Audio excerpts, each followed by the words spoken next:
तो हेलो दोस्तों, power star Pawan Singh के चहीते दोस्त दीपक सिंह ने किया एक वीडियो शेयर। जी हाँ दोस्तों, पवन सिंह के ही पूर्व मैनेजर कहे जाने वाले दीपक सिंह ने अपने इंस्टाग्राम आईडी से किया मनीष पॉल, पावर स्टार पवन सिंह और अमित सिंह का वीडियो साझा। दरअसल पावर स्टार इन दिनों मुंबई में कर रहे हैं मनीष पॉल के साथ कुछ गानों की शूटिंग। जब उसी शूटिंग के लोकेशन से वायरल हुई कुछ तस्वीरें तो पावर स्टार पवन सिंह के फैंस हो चुके हैं पूरी तरह से खुश।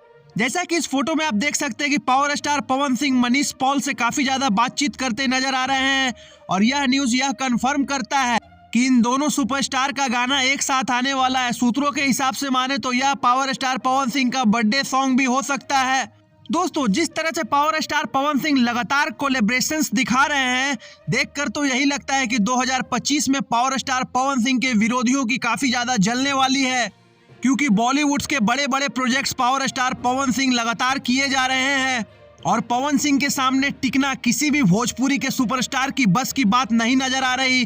क्योंकि हाल ही में पावर स्टार पवन सिंह ने आई नहीं का 500 मिलियन व्यूज का केक को भी 4 महीने में ही काट दिया था। तो फ्रेंड्स, न्यूज कैसी लगी लाइक करें, हमारे चैनल भोजपुरिया भास्कर को सब्सक्राइब करें। धन्यवाद।